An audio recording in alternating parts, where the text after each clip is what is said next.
Thank you for clicking on House Call with Doc Love on Race22.com, episode number 1 of 2020. This episode, I'll be connecting with Mr. Jack McNelly, President and CEO of the Solid Rock Carriers Cars Tour. The series was slated to run 14 races in 2020, and the season opened as planned at Southern National Motorsports Park March 7th, and the grandstands were full of fans, infield full of cars. Matt Craig won the Super Late Model event. Taylor Gray, who won the Late Model Stock Car race. The series was off to a phenomenal start. Then, the COVID-19 pandemic hit, and our country shut down to slow the spread of this highly contagious virus. As businesses closed, job security uncertain, it seems all hope was lost.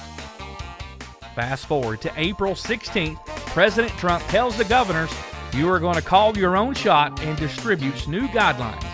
And Jack McNelly releases a new revised schedule, rearranging 6 dates of the remaining 12 events to stay true to his word that the Solid Rock Carriers Cars Tour will race a full season, giving race fans a glimmer of hope that race season will resume in the near future. Thanks for those comments, for sure. It has been difficult. It's been difficult for everyone. Every time you turn on the news, it's bad news after bad news, and 22 million people unemployed, and people getting sick, and worse than that, people dying, and businesses closed. It just keeps on going, but I have faith. We all have faith, and we're in the entertainment business. That's what I preach to our competitors quite frequently. I understand it's a sport, but at the same time, we are in the entertainment business. People pay good money to come watch these fellas do what they do. And if we can get back to that and have a platform for our competitors to perform on, and an entertainment value where people can look forward to having something bright, that's all worth it. And that's why we've been working very hard here, Doc. Believe it or not, trying to get this done. And first of all, let me thank the promoters and the tracks that we have worked with and our partners in working with us to come up with this different schedule, if you would. Oh, absolutely. And, talking with some of the tracks and, the competitors, I want to ask you on the business side of it, in communicating with some of the tracks, balancing the sponsorships. You guys just signed the big deal with Rock Solid Carriers and Solid Rock Carriers, I'm sorry. And then have this pandemic, how hard is that to balance to keep them happy and, in their, with their business and trying to, keep their employees happy. And then the local tracks, they're trying to keep their folks happy. So everybody's scared. From the business side, how scary is that to try to balance everybody and try to reassure, yes, when you look at keep up with the government briefings and things like that, from the local level to the state level to the national level, how hard is it to assure them that, yeah, you're going to get your money's worth and we're going to get to go back racing? Well, it's very tough. Right now, here we are, April 16th, our stay-at-home orders, or whatever you call it, I guess, is due to expire here in 14 days in North Carolina. We don't know 2 weeks from now whether we're going to be able to go back doing what we do, either whole or in part. We don't know if we're going to be able to have a sporting event. We don't know if we're going to have fans. And I understand the government has got to make the right calls. They've got to protect the people. I understand that. But at the same time, ourselves and any other business is just kind of out there in limbo. And to your point about the sponsors, well, first of all, let me say that the Solid Rock Carriers, there's not a better man than Kirk Ipock as far as a supporter of short track racing. He and I have talked a couple times. He's not hitting the panic button. He's not saying, no, I'm not getting my money's worth. None of that. He knows that we will do whatever humanly possible to get this season in.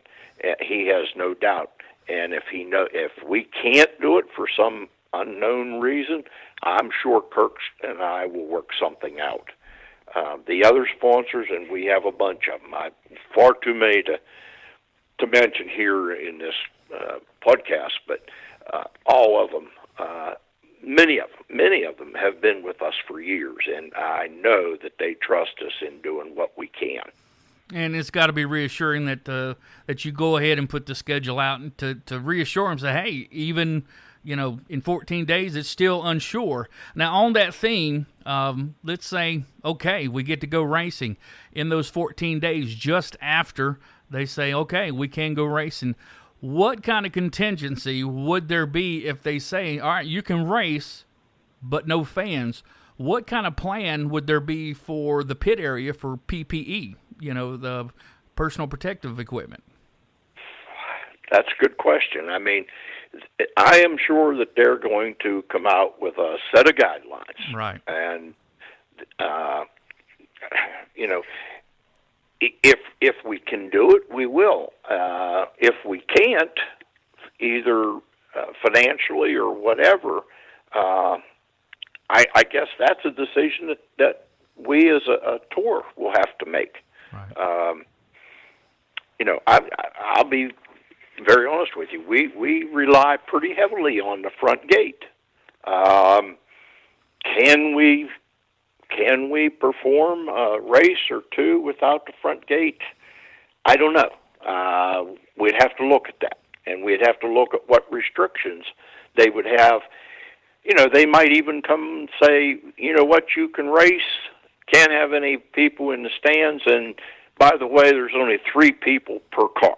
Right. Well, first of all, I don't think our racers can race with 3 people to the car. And secondly, again, there's another financial hit to the series. Right. How do we pay the purse? How do we rent the tracks? How do we pay our people? And that hurts the track as well with concessions and things like that. It absolutely. Comes full circle. Absolutely. They're not going to sell any hot dogs. They're not going to sell any Cokes. So it just depends what the guidelines are. And I just hope they come out with those guidelines and tell us what they are sooner than later. Right. That's a scary stipulation. You think with the drivers and the crew members, with all the things they have on, that possibly might count, but still, when you think about it, that's something that I would really be knocking on the local government's doors and saying, hey, what can you tell us? What can you give us ahead of time so we can plan ahead? Right. Exactly. And like here in Winston, I've been posting the infectious disease leader out of Wake Forest Baptist, my employer, on my Facebook on what to expect, what's going on in local government. So that might be a local thing, contact for us to maybe get a heads up from.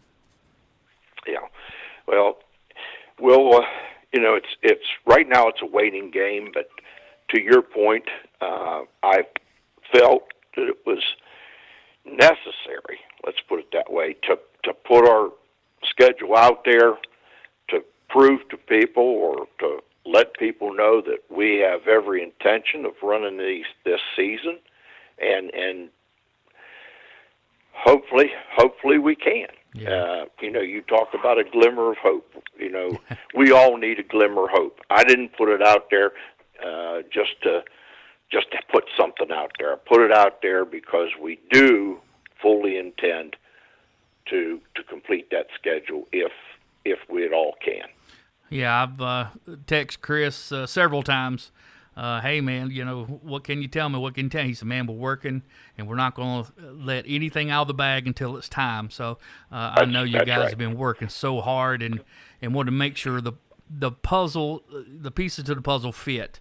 And you had to look at so many other series and some of the tracks that are trying to move their big end of season race dates. And so, man, I'm sure it was really hard to fit the races and make sure they fit, how they were supposed to. Because not only you have the late models, you have the super late models, which, that's a couple of big races coming up with Nashville and Gresham coming up. So how hard is it to juggle all of those, especially with the ones that are really coming up soon?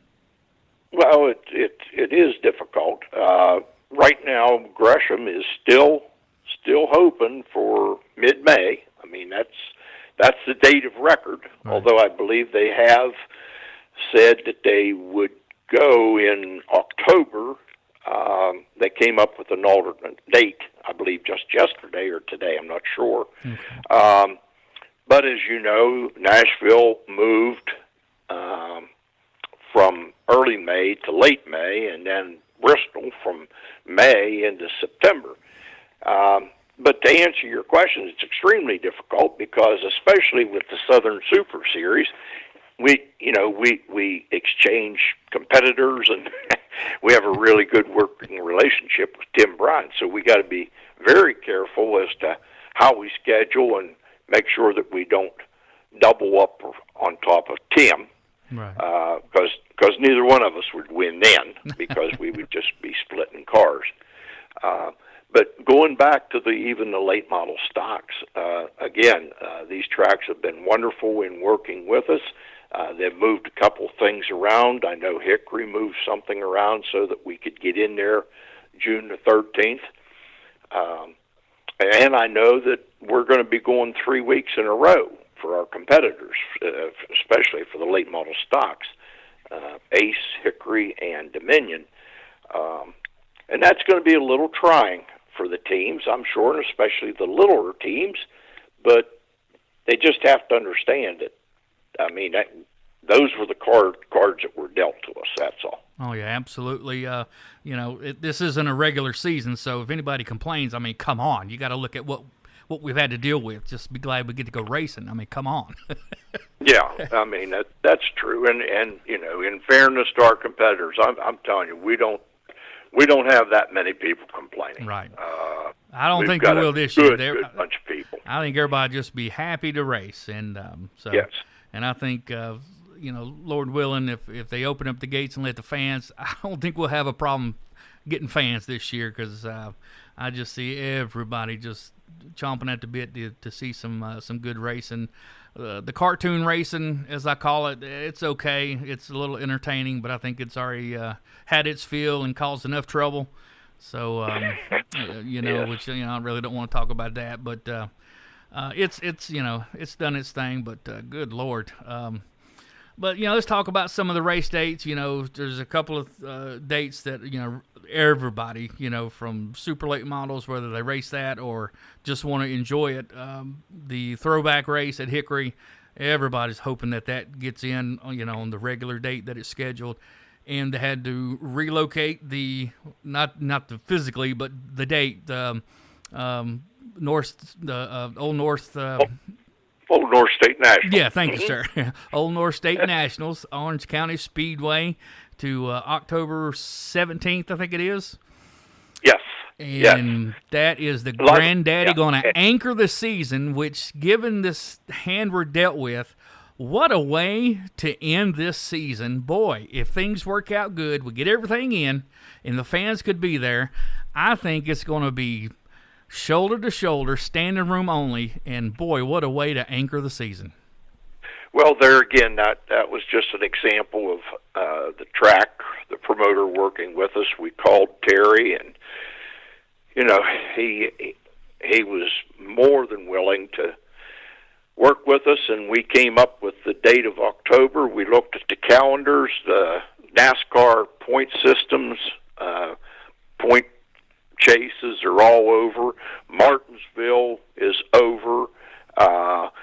I don't know of maybe but one track that's running that weekend, late model stocks. So we are really hoping that's you're absolutely right, that's going to be a biggie, both in the way of cars, competitors, and October should be beautiful weather, won't be too hot, shouldn't be too cold, and maybe we can fill Orange County Stadium, Speedway. Absolutely, and talking about Martinsville real quick, I want to back up just slightly. Now, when you talked about Tim and the big event at Bristol with all the 3 different sanctioning bodies racing there with the pro late models, super late models, and whatever else they're racing there, who did Tim or was it Bristol move the date to September? Bristol actually okay. did. Yeah, the lead tour that works with Bristol is CRA. Okay. And R.J. Scott took the lead on that and worked with Bristol, and they came up with that date, which really makes a lot of sense because the late model stocks are at Martinsville, right. So the supers get a show at Bristol. So that part of it worked out really well. You think it did? Because I don't know. I'm a little perplexed on that being on the same date because in this region it kind of splits the fans in Virginia, Tennessee, plus a lot of crewmen work on a lot of the different teams. So to me, it kind of splits the crewmen. Langley and I talked about that. Not necessarily drivers. Somewhat, you're right. But I have been of the opinion that there are super late model fans and there are late model stock fans. If we have an event, Orange County is a perfect example.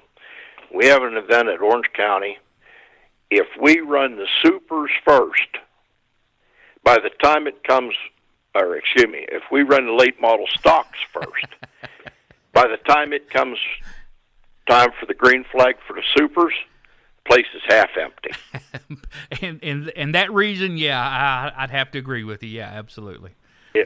So I think there is now there are some that have enjoy both, of course. I'm not saying that, but I think there is definitely a line of demarcation between a late model stock and a super or late model fan. Yeah. Mm-hmm.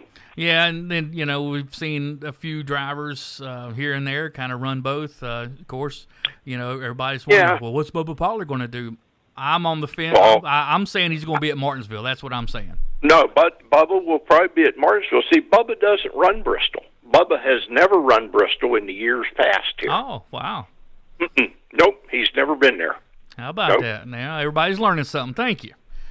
You're educating everybody. See, you're giving Bubba more than hope. You're educating. I'm sure that if Bubba gets a deal worked out, he'll be at Martinsville. Yeah, I think that's a race that he really wants, and he running with the Junior Motorsports, and I really think that's a race he really wants. I think he wants that clock. I think he wants that victory at Martinsville. He wants that one. Yeah, I think you're right. So, but back to Orange County to anchor the season, man. I think, and you're right. Me and Langley both said, "Oh, look at the date on that. Oh, us fatties, man, we won't even sweat that much." So, I'm really excited about that. No, I don't want to jinx it, but mid-October is usually some of the nicest weather we have here in the Carolinas. Yeah, and Ronald Hill, that's his home track. He always has a big soiree, and the weather should be perfect, and it's his farewell season. He's not. And it's his farewell, and that will be his farewell race right there. Yeah, he's not racing. He said he'll race here and there from here on out, but that's his last full-time race. So, boy, what a perfect send-off, man. Everything is lining up. He'll have his entire entourage. Yeah. There. We might have to call backup for that. You're right. But I expect a fantastic outing for that, and as well as the first race, no matter what the rules are and what we have to do, and hopefully, like I said, the PPE situation. I really hope that they give not just us but everybody that, whether it's baseball, softball, tournaments, what have you, that give everybody enough time to be able to put something together, because that could be pricey, that could be expensive. So hopefully they give us a heads up, especially if I want to be there and cover it. I need to know what I need to have. That's right. That's exactly right. Yes. So yeah. Well, Jack, I really appreciate you taking time out of your busy schedule here during this pandemic, and I think what the doctors were saying on their little podcast there from Wake Forest Baptist, that we're on the flat part in this part of the North Carolina, so hopefully we can get on the downside and get this thing going, so we can get back to being able to get out and enjoying the sports and getting out and seeing folks and opening up the restaurants. And it just seems forever since we ran the race at Southern National. That's what I know the competitors can't wait to get back, and believe me, we can't either. We just need to move forward here. Yeah, hopefully, because I'm grilling everything. I'm trying to learn how to grill, and I'm eating everything too, so I need to get moving. I'm going to need a truck to get me out of here. But anything else you'd like to share with the fans, looking ahead? I just want to thank everyone, fans, competitors, vendors, sponsors, for just unbelievable support of our series. This is our 6th year, and it's grown every year. And I just want everyone to know that we are doing everything that we can to not only continue but to improve our series, for sure.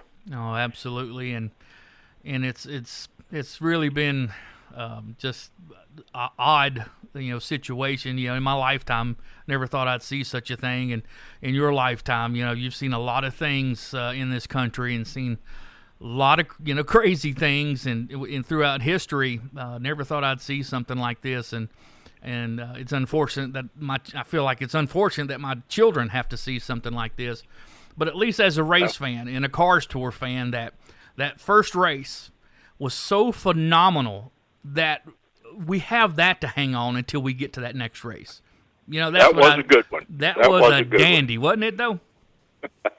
Yes, it was. Oh, so that gives us. And we were so pleased at the turnout. Yeah. We had a nice car count and a real nice grandstand count. Yeah. So, we just need to get this off our shoulders and get back to racing and have a banner year. Yeah, like they say, need to pick up where we left off. I agree. That's right.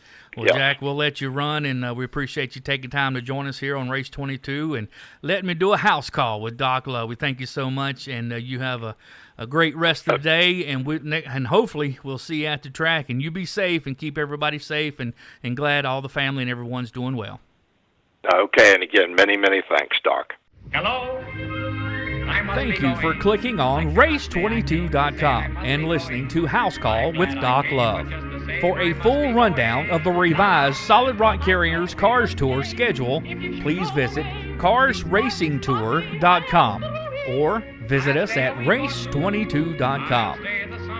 Until next time, we'll see you at the races. I must be